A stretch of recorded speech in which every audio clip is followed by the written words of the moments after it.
وجہ کیا بنی ہے اور کیا آپ لوگوں نے ان کے جو بنیادی وجہ بنی جس کے اوپر آپ نے ان لوگوں کے نام ECL سے نکال دیے ہیں جو کہ ایکیوزڈ پرسنز ہیں جن کے اوپر مقدمات چل رہے ہیں اور ان کی بھی تفصیلات عدالت میں اب طلب کر لی ہیں جو لوگ بیرون ملک جا چکے ہیں اس سہولت کو اویل کرتے ہوئے اور دوسری جانب جو عدالت نے اب نیب سے یہ بھی تفصیلات طلب کر لی ہیں کہ جو لوگ یہاں سے باہر گئے ہیں یا جن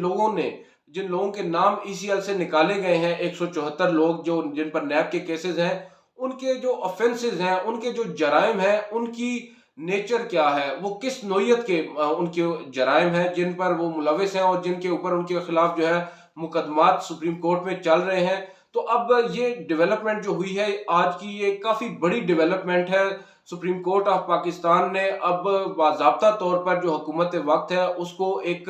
آپ کہہ سکتے ہیں کہ ایک تنبیہ کر دی ہے ایک وارننگ نظر آ رہی ہے ہمیں اس فیصلے کے اندر کہ سپریم کورٹ اب حکومت کو کسی بھی طرح کے غیر قانونی یا پھر اپنی مرضی کے تحت کوئی فیصلے جن میں قانون اور آئین کی دھجیاں بکھیر دی گئی ہوں وہ کرنے کی اجازت نہیں دینے جا رہی البتہ اس پر بھی بات ہوتی ہے کہ سپریم کورٹ کا کیا اختیار ہے کہ جو انتظامی معاملات ہیں جو ایگزیکٹو کے اختیارات ہیں ان میں مداخلت کرے اور یہ بڑا ویلڈ پوائنٹ ہے اس سے قبل بھی جب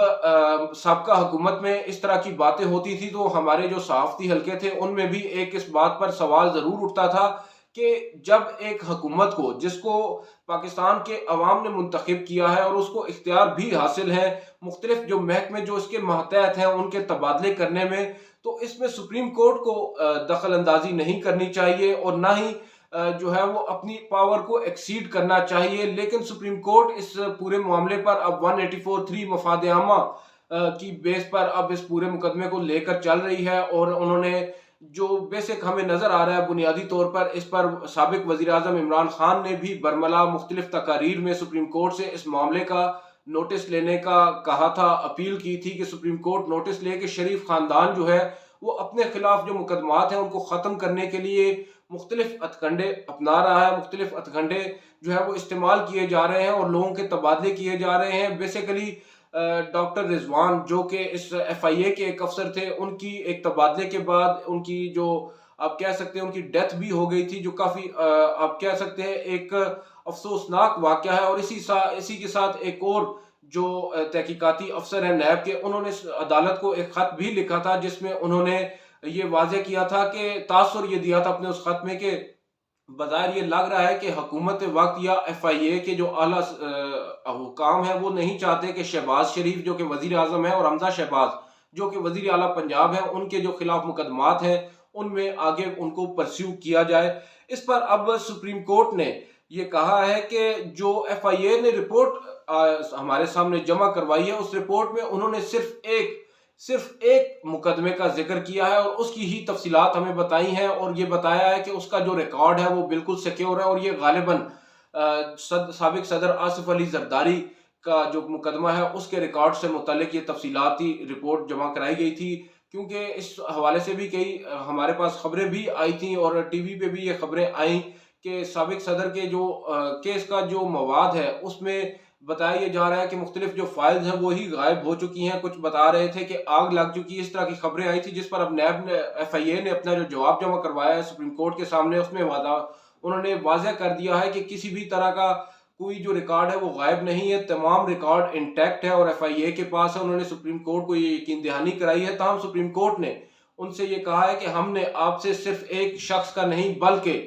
جو تمام ہائی پروفائل کیسز FIA کے پاس ہیں ان کے ریکارڈ کی تفصیلات مانگی تھیں اور یہ بھی مانگا تھا کہ ان کی سیکیورٹی یا ان کا جو مواد ہے ان کا جو ڈیٹا ہے وہ کس حد تک سیکیور ہے اس کی تفصیلات اب عدالت نے ایک دفعہ پھر FIA کو ڈائریکشنز دے دی ہیں کہ وہ عدالت کے سامنے رکھیں دوسری جانب اب عدالت نے آئندہ سماعت پر ڈائریکٹر جنرل FIA جو اس سے قبل جن کو نوٹس نہیں کیا گیا تھا ان کو بھی ذاتی حیثیت میں عدالت کے سامنے پیش ہونے کا حکم دے دیا اور اس کے ساتھ ڈائریکٹر جو لا ہیں ڈائریکٹر لا FIA ان کو بھی عدالت نے اب آئندہ سماعت پر سپریم کورٹ میں پیش ہونے کا حکم دیا اور ان کو ساتھ ساتھ یہ بھی ڈائریکشنز دی ہیں کہ جو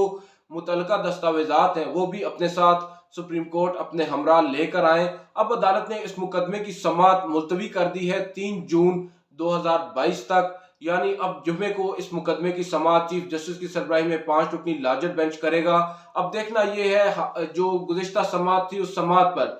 جو وزیر اعظم ہے شہباز شریف، ان کی جانب سے ان کے وکیل بھی پیش ہوئے تھے جن کو اجازت نہیں دی گئی تھی عدالت میں۔ انہوں نے جب اپنا موقف بیان کرنا چاہا سابق وزیر اعظم کی جانب سے تو عدالت نے ان کو روک دیا، نہ صرف روکا بلکہ عدالت نے ان کو سننے بغیر ہی عدالت برخاست کر دی تھی، جس پر انہوں نے عدالت سے یہ کہا تھا کہ وہ کچھ معروضات عدالت کے سامنے رکھنا چاہتے ہیں۔ عدالت نے ان کو تحریری معروضات جمع کروانے کا کہہ دیا تھا، لیکن حیران کن طور پر اس فیصلے میں نہ ہی ان ڈائریکشنز کا ذکر ہے جو کہ سپریم کورٹ نے وزیر اعظم شہباز شریف کے وکیل کو دی تھی، اور نہ ہی انہوں نے جو عدالت کے سامنے اپنا موقف 1 سے 2 منٹ میں رکھا تھا، عدالت نے اس پر روشنی ڈالنے کی زحمت گوارا کی ہے۔ بظاہر یہی لگ رہا ہے کہ سپریم کورٹ اس معاملے میں وزیر اعظم کو سنے بغیر ہی فیصلہ سنا دے گی، جو کہ بظاہر ہمیں نظر یہی آ رہا ہے کہ مناسب نہیں ہوگا، کیونکہ اگر ایک شخص جو ڈائریکٹلی اس کیس میں افیکٹ ہو رہا ہے اس شخص کو موقع نہیں دیا جائے گا، سنا نہیں جائے گا، تو اس کے بعد عدالتی فیصلے پر تنقید بھی جو ہے وہ ہمیں نظر آ رہی ہے ہوگی، اور باضابطہ طور پر ایک کیمپین بھی، جیسا کہ ماضی میں ہم دیکھ رہے ہیں کہ کیمپین شروع ہو جاتی ہے عدالتی احکامات آنے کے فوری بعد، اس طرح کا بھی معاملہ ہو سکتا ہے۔ تو سپریم کورٹ کو چاہیے کہ وہ